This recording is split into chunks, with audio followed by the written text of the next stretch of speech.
I don't care what your problem is. I don't care what your financial status is. You're part of this revival.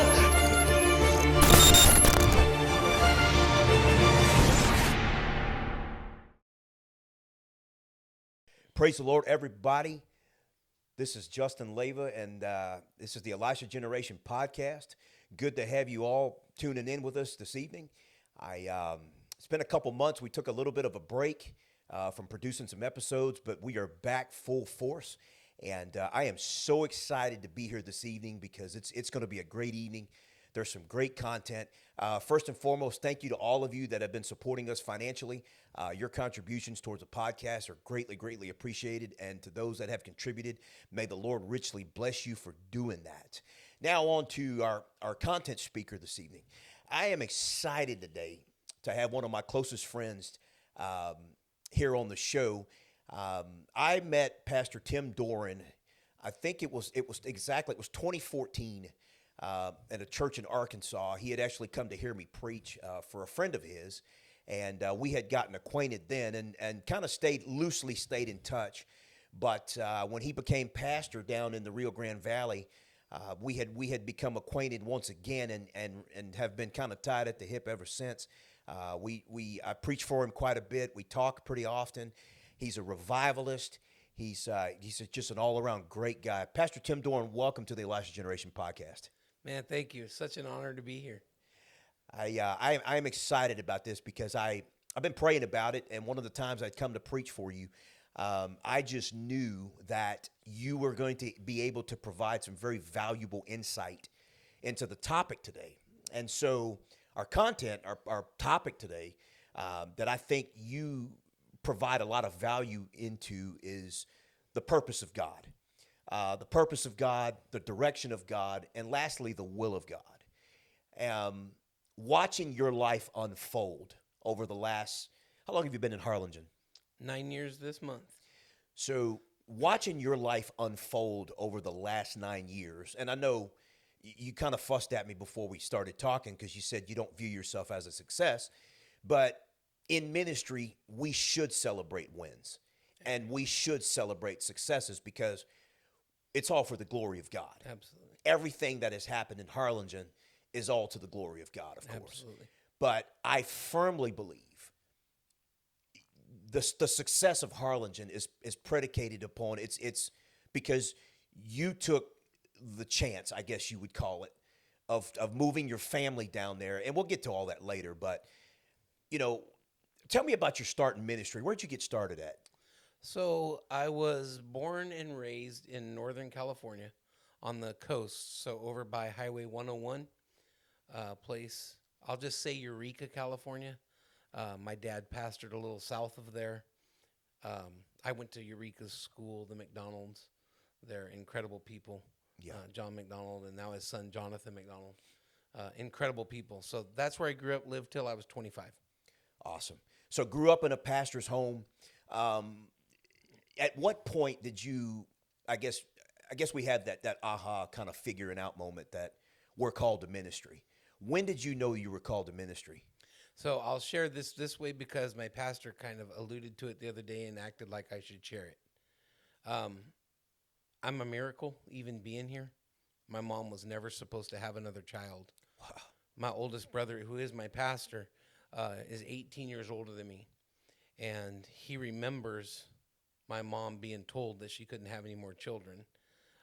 Then he remembers, like 15 years later, her coming to him when he was almost 18 and asking him, what would you do to find out I was expecting? That would be the term she would have used then.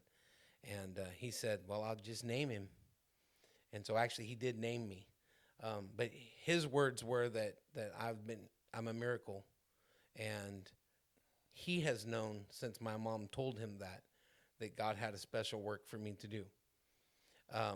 So all of my life, it's kind of been, for lack of a better word, hanging over my head to the point that I always wanted to be a preacher until I was called. About the age of 14, I was called, knew I was called. Then I no longer wanted to be a preacher because I understood. I've been there and done that. I understood a little better the responsibility with it, I accepted my call to preach when I was 17. Outstanding.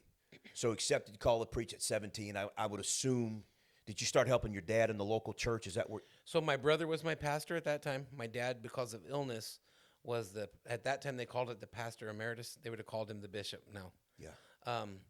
Yeah, when I said I accepted my call, my pastor gave me basically a toilet brush. Oh, yeah, And, I've done that too. Yeah, said, you have a ministry to toilets now. And I don't regret that. No, me at all. either. So I guess for me it worked out good because when I told mine that I was called to preach, what people don't know, of course, they've heard me tell my testimony, but I got caught driving drunk like before I got in church, and so I had 100 hours of community service that I had to do. It's Yeah. a terrible story, but I had 100 hours of community service to do. So when I told Brother Randall I was called to preach, he gave me the paintbrush and told me to go paint the bumpers outside. You can paint and preach to the bumpers, and you can cut the grass. Well, it worked out good for me because I had community service hours, so like I could go be a preacher and fulfill my community service hours. Right. Kill two birds with one stone. That's right. So you start serving in ministry under your brother, and I would assume you start going through the school of hard knocks that we all do. Yes. So kids ministry has been a big part of my life, and basically that's what he immediately put me into. Was he sent me to the nursery class, and I worked in there for, I don't remember at this time how long it was. I don't remember if it was, at that time we went by quarters, in our quarterlies, so I don't know if he put me in there for a month, but I worked in every Sunday school class in our church. Correct me if I'm wrong, but I do recall, I think you're one of my friends that, didn't you start pastoring at a very young age? No. Okay, I thought for some reason you did. No, I was 34. 34. Yes. Yeah. So your progression from 17 to 34 was serving in the local church, serving in the local capacity, till you felt the call to pastor. At 25, God started dealing with me. My dad had just passed away. God started dealing with me to leave my home church. I didn't want to tell my pastor that I felt that calling because I was very involved in his vision, and I was completely 100% happy helping his vision be fulfilled. Wasn't afraid to say, I'm happy being a second man. I'll be his second man the rest of my life. Yeah. God had other things in plan for me. About 25, he started dealing with me. About 24, he started dealing with me to leave. I finally placed some impossibilities in front of him, and one of them being we were traveling because it was first Thanksgiving without my father. So we went to my aunt and uncle's. They also were apostolic, attended a church in Oregon, and I didn't know the pastor, and I just thought I'd be cute. Told God, well, God, if it's your will for me to move, then have him ask me to preach tonight. I was driving up on a Sunday. I pulled into my aunt and uncle's driveway 15 minutes before we were supposed to leave for church, and my mom walked out and said, you're preaching tonight. And so that was my aha moment. I knew God had something else for me. So I asked God to tell my pastor, and it was several months before my pastor sat me down after him being on vacation, just kind of a sabbatical.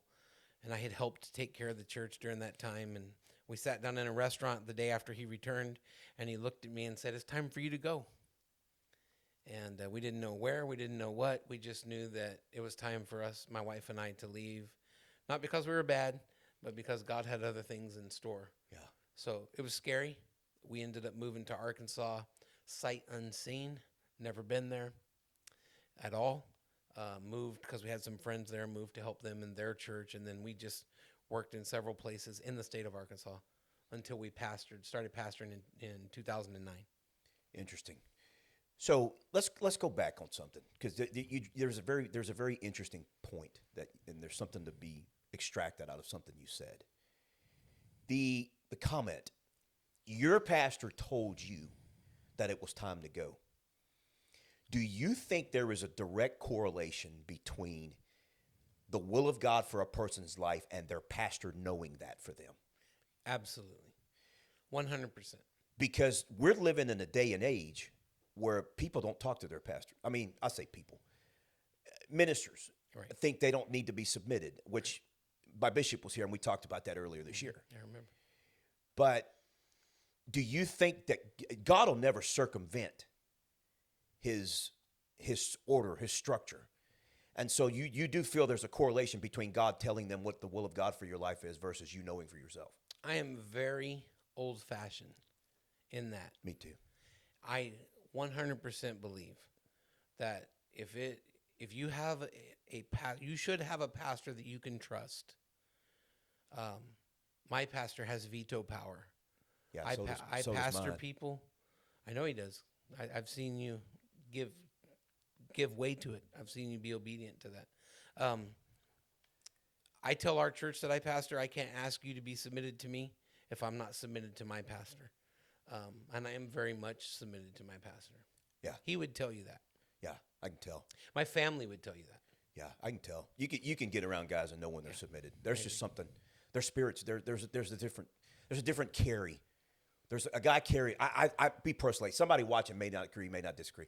Me personally, I feel like there's ministers that carry themselves where you can tell that they are submitted to someone. I agree. And you should be. I agree. And so, in saying that, did you have to learn anything the hard way back then, trying to find the will of God for your life? I did. So, I think it was more trying to be the person that God wanted me to be.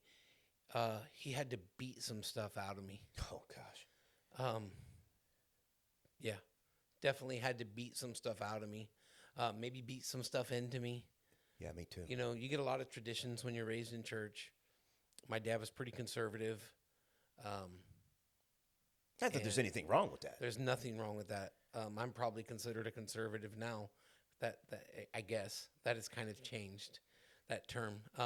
You know, but just my dad was old school, and so I had a lot of those ways, and so God had to beat on me a little bit, break me, humble me, put some sympathy in me.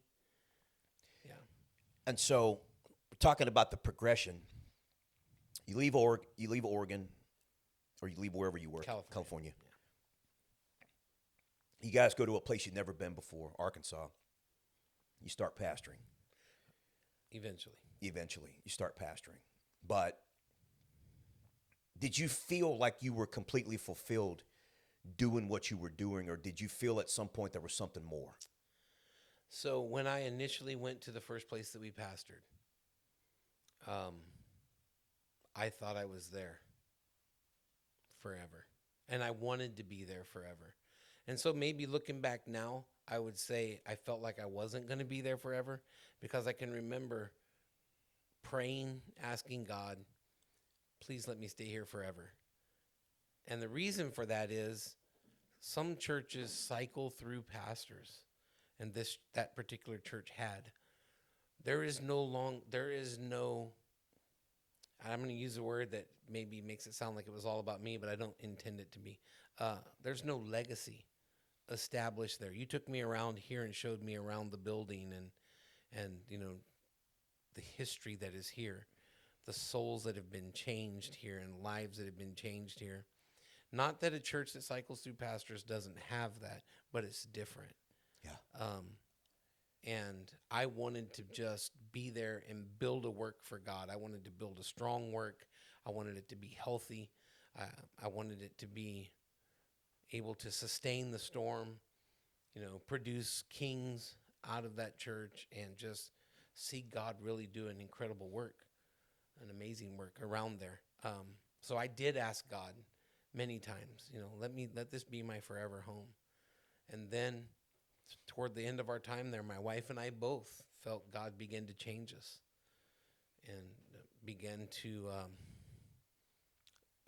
I think we described it to each other as prepare us for something else. Yeah. And so, do you think it behooves someone to be cognizant of that change and know when God is changing? Do you think somebody could miss it when God's changing it? Oh, yeah. I do think they can miss it, and I do think it's important that they be sensitive to that. Yeah. Because sometimes, and I think this was the case in our life, God had taken us there to teach us some stuff, maybe to put some stuff in us, maybe to get some stuff out of us. I think he did both on me there. Yeah.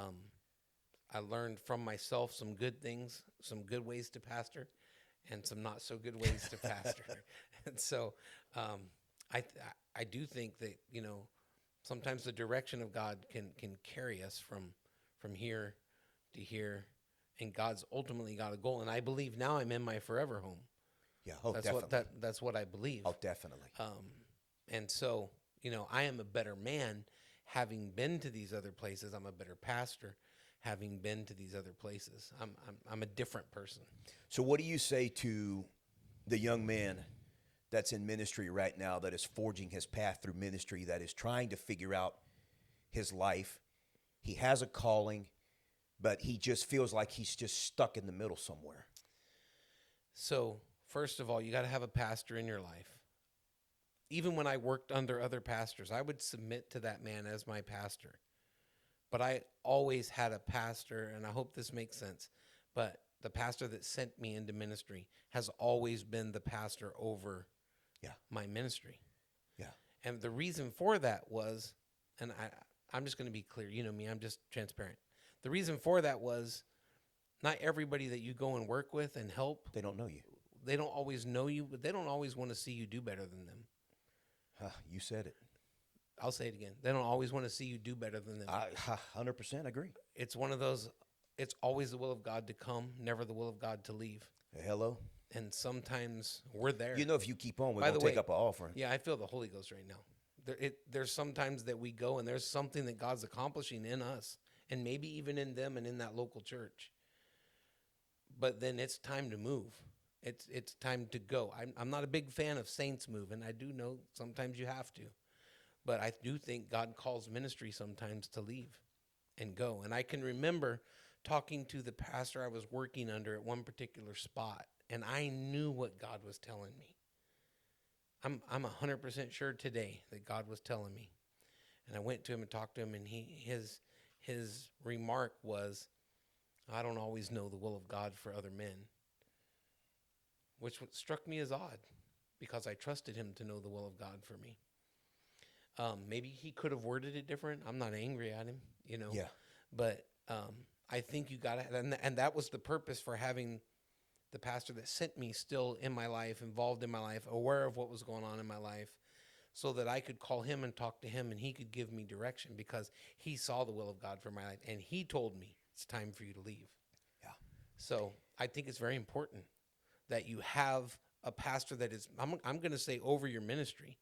And then if you're working under a different pastor for a season, submit to that man.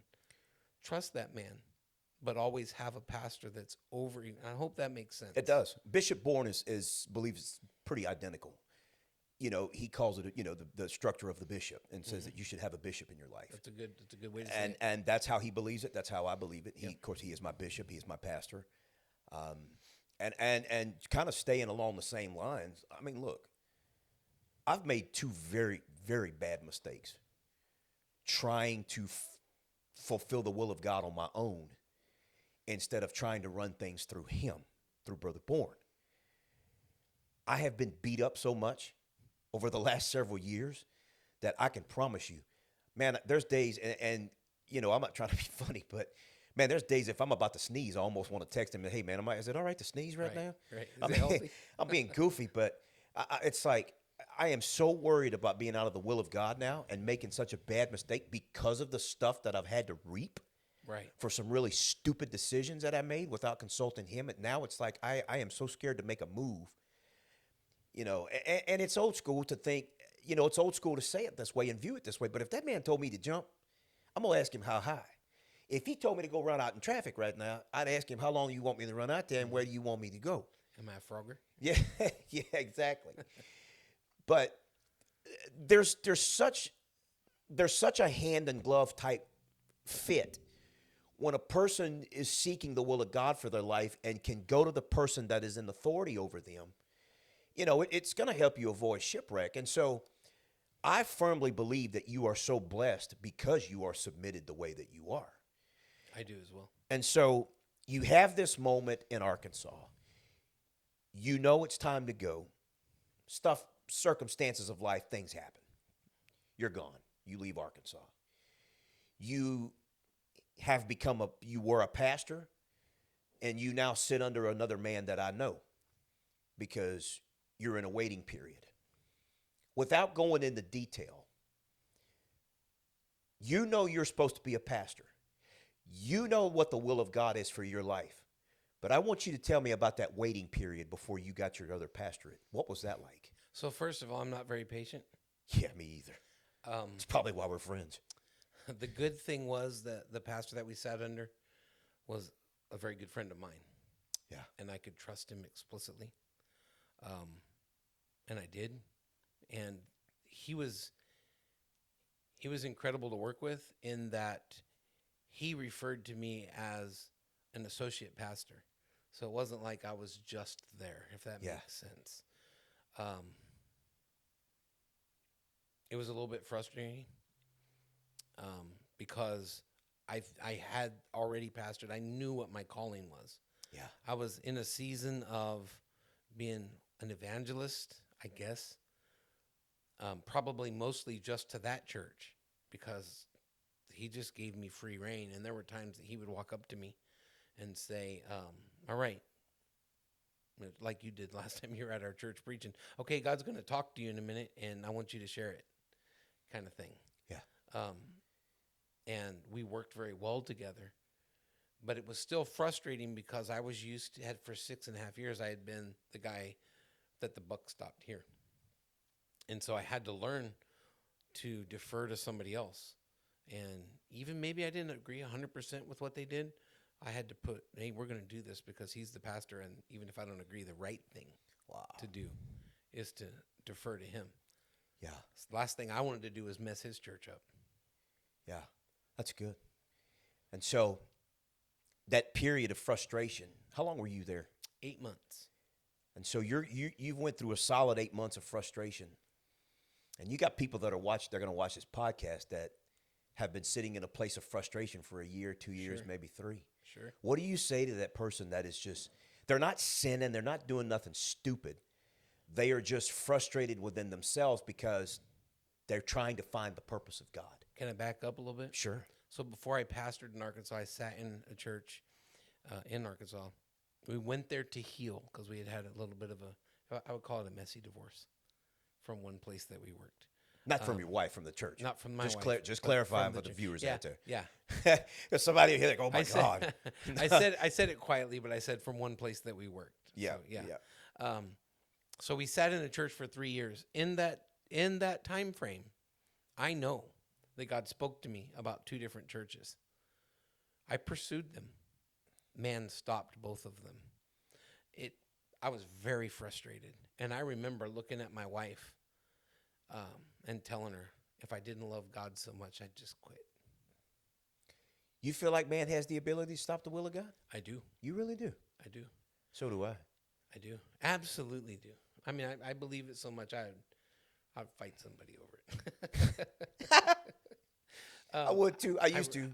I mean, I really, honestly, really do. Because to say that because we're men of God, we get it right all the time, No. is insane. You know what I told people? And so it's terrible. It's a terrible analogy, but I've told people that I got a 50-50 chance at making this. I'm like, you'll get better odds with me than you will with Vegas. Right? I mean, I got a 50-50 shot. Right. So, I'm human. I miss things. I say things I shouldn't say. I do things I probably shouldn't do.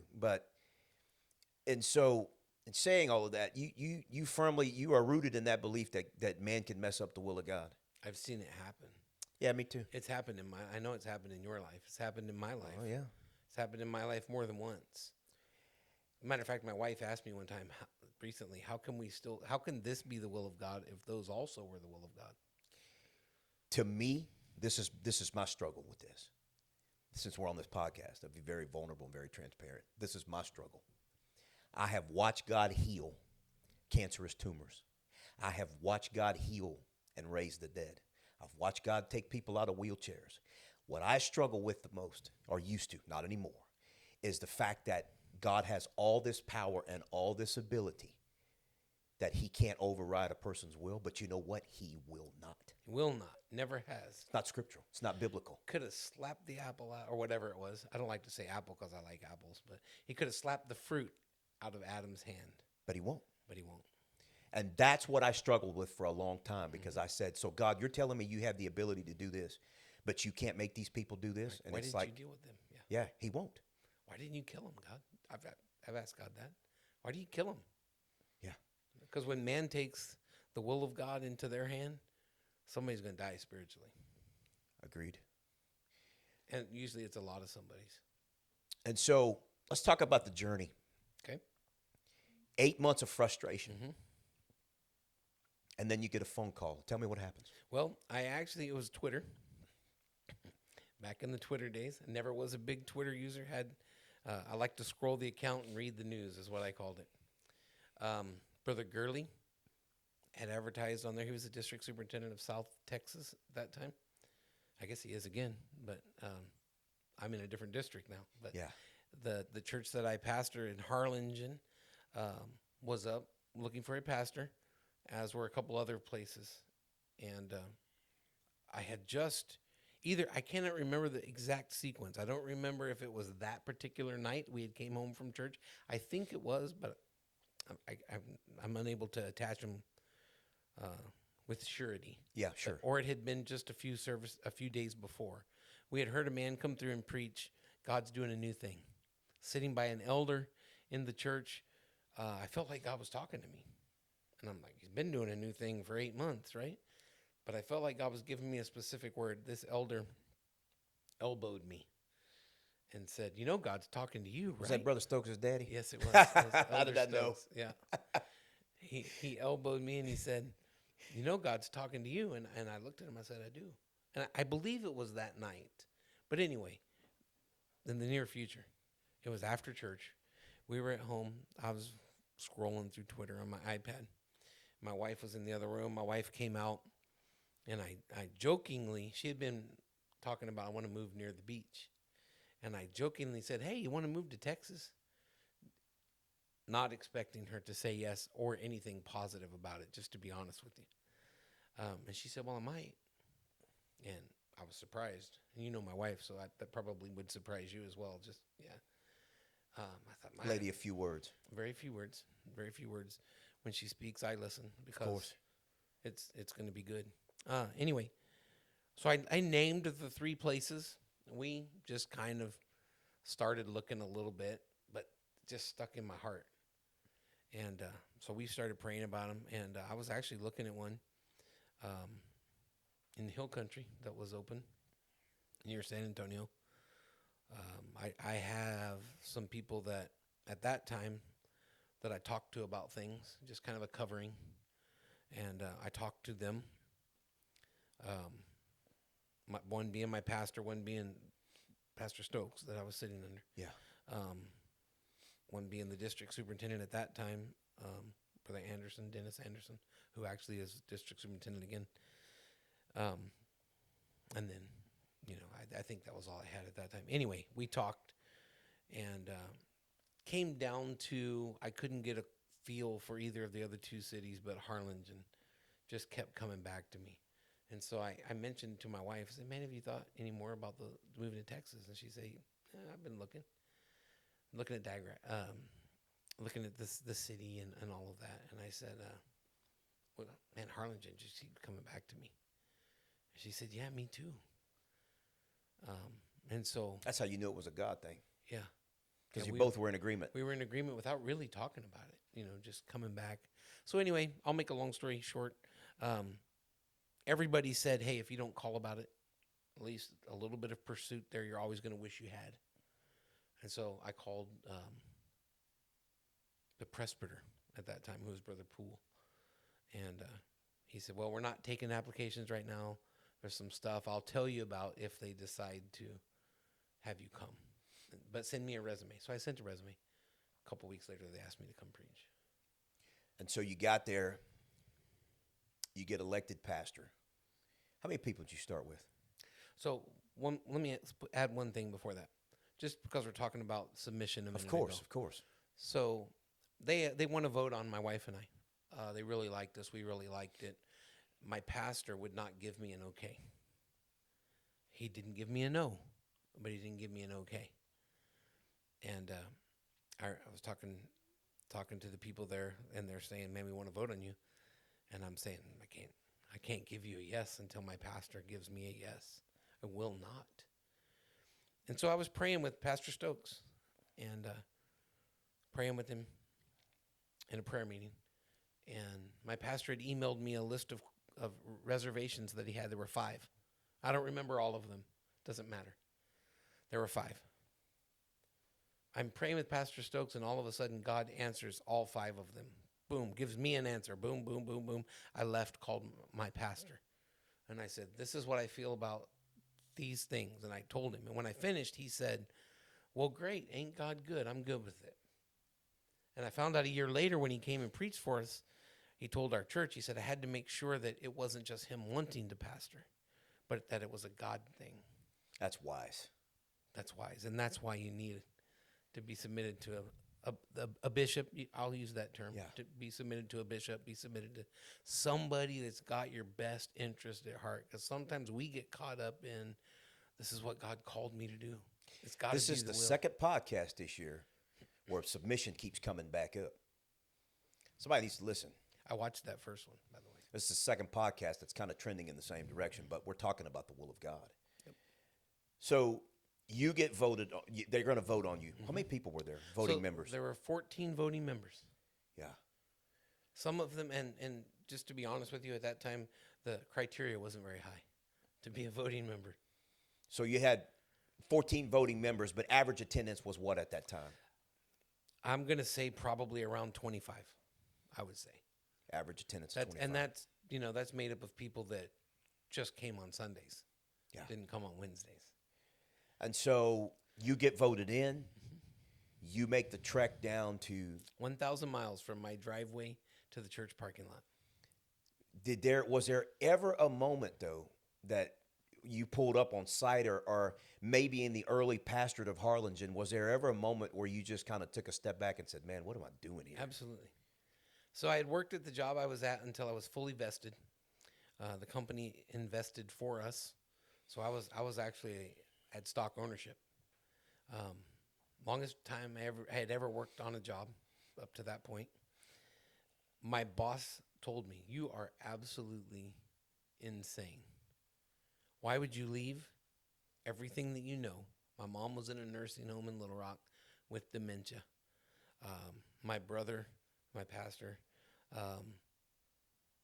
North Little Rock, my middle brother in between us had just passed away. Matter of fact, like the week before I preached in Harlingen the first time, he had passed away. I didn't know anybody in Harlingen. We didn't know anybody in Harlingen. I took the 3 people with me that I knew. They were my family. So I did hear that from my friends there. Just, what are you doing? You know, you're crazy. I'm not scoffing, but just like, man, you're crazy. I don't see. Why were they saying that? Because of the situation it was in? No, they didn't really know. Just because I was leaving everything I knew, everything I'd had. Everything. But you knew you had to go follow the will of God, didn't you? I knew. There was no questions on my part. Now, I will say, when we got close and we're pulling into, you've driven down to Harlingen, right there by Raymondville, the gateway to the valley is what they call it. I looked at my wife and I said, man, I wonder if people realize what we just did. Everything we owned was in the back of a 26-foot Penske and following us in a minivan. You didn't have a house? No house. You didn't have nothing. No. And you, if I recall right, didn't you move into a Sunday school room? So we moved into, our church has an upstairs over the lobby and the restrooms. And it's pretty spacious, but hadn't been used in like 14 months up when we moved there. And so because we weren't able to come and look for a house, it was a temporary situation, we thought. We moved in there, and the church okayed for us to live there until we could afford something, because I had no job. I just came to pastor the church. So we put up a wall, which made a master bedroom for my wife and I. My son and daughter lived in Sunday school rooms. We didn't have any kids to put in them anyway. And then we made a larger room, kind of a combo, living room, dining room, a little office for myself. In the church? Yeah, upstairs in the church. It's an amazing sacrifice. There was already a full kitchen, full bathroom there. I want you to know something. I don't know whether you realize this or not. People are not cut from that cloth anymore. you won't find many people nowadays that are willing to take that sacrifice. Hope you realize that. You know, I would say that all that, the kudos from that, probably should go to my wife. Yeah. She has the knack of making anywhere we've lived a home. And we operate under the mindset that, you know, our home is our sanctuary. Of course. And that's where safety is. And so she just went in there and just real simple, but it was home. And it was home for 5 years. Lived in the church for 5 years. 5 years. And so you go there, you know you're in the will of God. You take the church, you've been running 14, 15 people, 14 voting members. You start experiencing growth on such a rapid pace. I remember preaching for you back in those early days. You preached for us, I think, the first time in 2018 or 17, somewhere in there. And then you came back in 2019. Yeah. I think it was somebody found some notes from something you preached for us just recently. I think it was 2017 or 18, if I remember correctly. Wow. That was almost 10 years ago. Well, not quite, 8, but yeah. It, and I remember coming and preaching and, you know, small crowd. Small crowd. Small building. Or small sanctuary. Building. I remember. Yeah. I remember. And to see the progression where it's at now, man, I have talked about Harlingen in a lot of places because you don't see the growth like you've experienced. I'm telling you, it's literally unheard of these days for a church to grow at the rate that yours has grown. And so, do you feel like being and knowing what the purpose of God was and being in the will of God has contributed to what God is doing in that place? I do. My pastor very much stresses, when you know the will of God, write it down. Because there's going to come a time that you're going to question. It would be a long story if I told it, so I'm not. But I'll say this. It took me probably took me 5 years to get the when am I going to leave out of my head. Because you thought you were going to be just... Because, yeah, I thought I was just going to leave.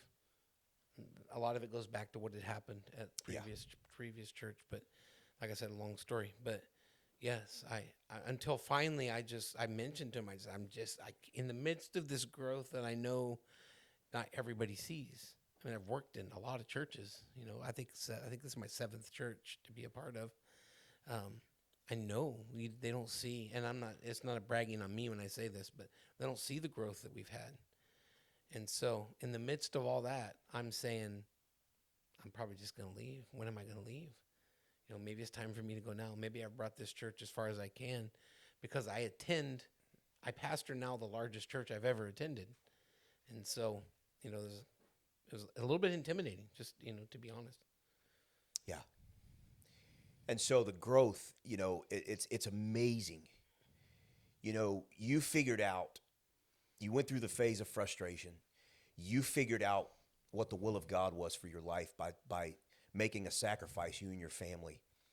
And God has now repaid and restored and given you everything back. The miracles that we've seen there, the work that God has done there through the recovery home.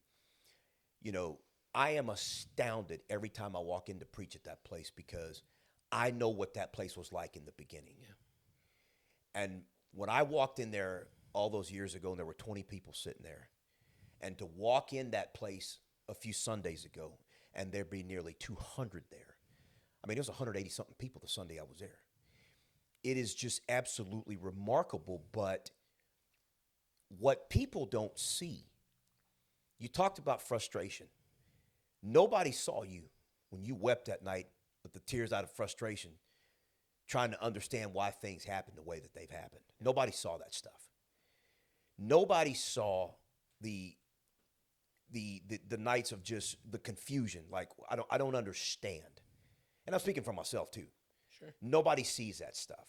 Right. But to where it's put you now, do you have any regrets? No. Would you go through it again? I would. Yeah, I would go through it again. I looked back Sunday. We had so instead of 2 services, we just had one. They did pastor's appreciation, so we combined. And I don't get to see it together like that very much now since we went to 2 services. And I just had a moment, just looking back and looking across the building.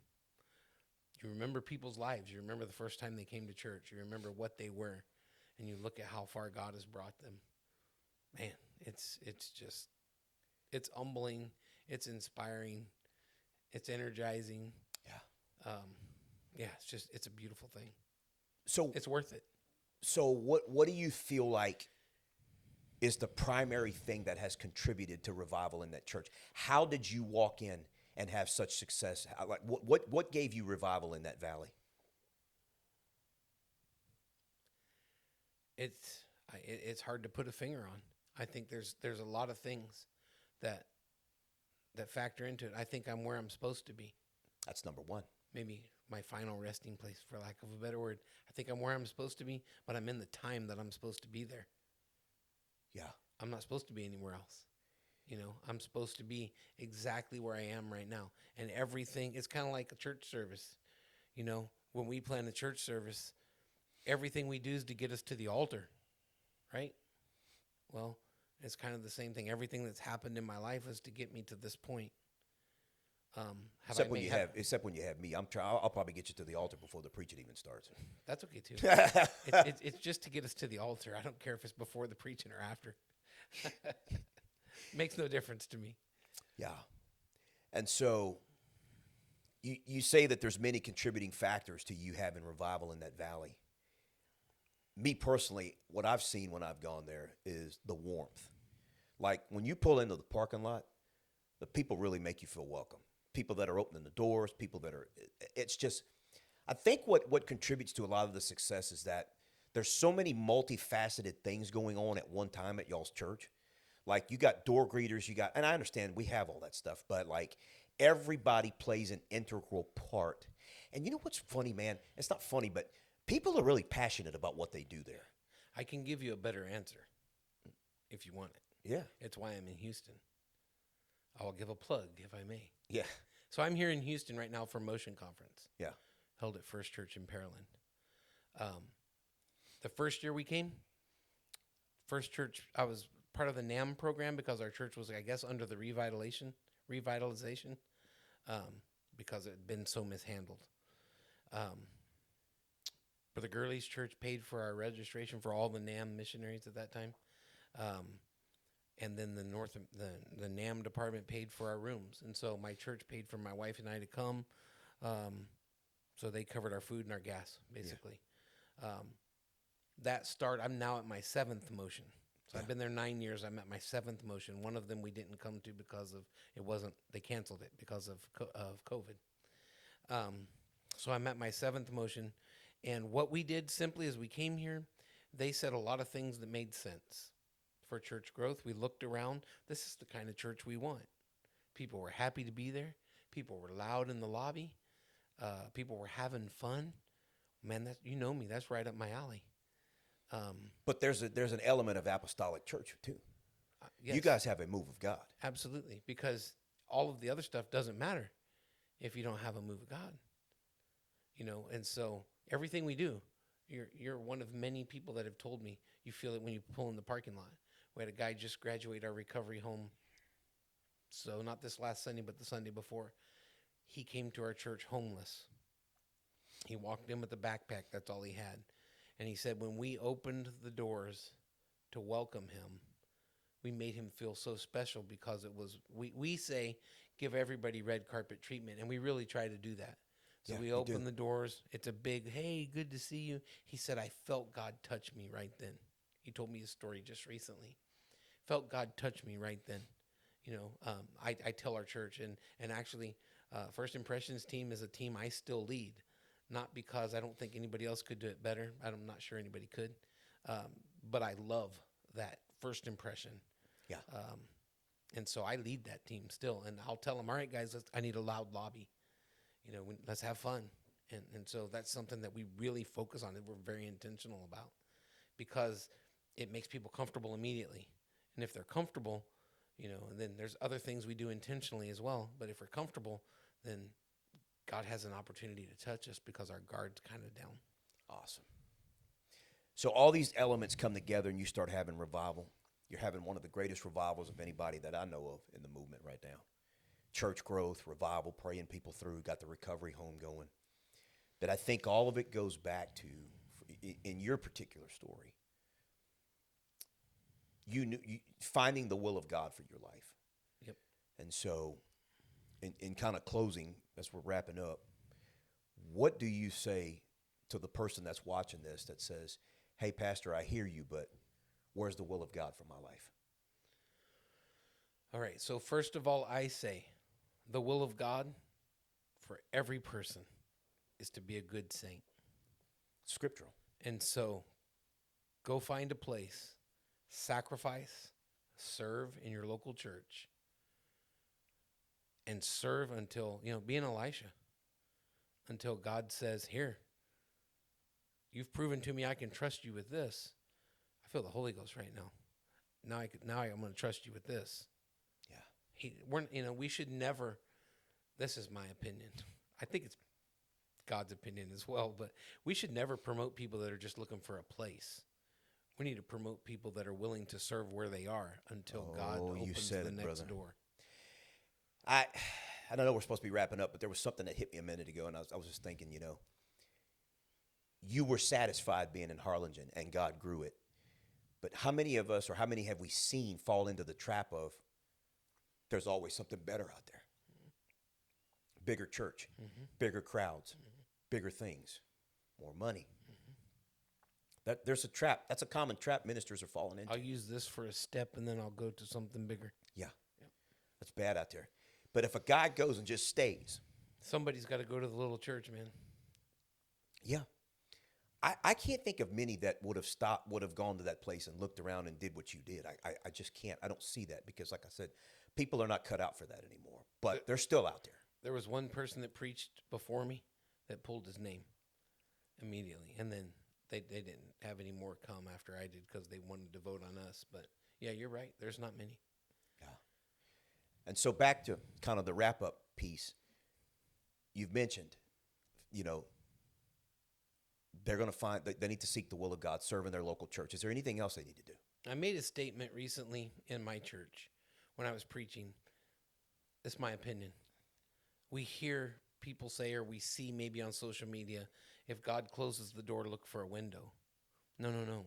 If God closes the door, you just stand right there and do what's right. You keep doing what's right. Praise him in the hallway kind of thing. Yeah. He'll open the door. He's not trying to keep you trapped. You just might have to wait for a time. Maybe he's preventing injury in your life. You have to wait for a time. You have to wait for his direction to come, but it'll come. He's not going to leave us just standing there in the dark always. Yeah, and that's what I struggled with, because patience is not my forte, and neither is waiting. I know you well. Yeah, but it's not mine either. I've had to learn the hard way, though. Man, I've got hit over the head quite a bit these last several years. I've had to learn the hard way, so now I don't make a move without talking to Bishop, and that's just where I'm at in life right now. Yeah. But Pastor Tim Doran, thank you for being here this evening. This has been an amazing conversation about the will of God and the direction and the purpose. I pray you all the great success, the continued success in Harlingen. Thank you for watching this evening. Thank you for tuning in. You have blessed us with your presence. We will be coming at you again in just a few weeks with some more content. May the Lord richly bless you in Jesus' name.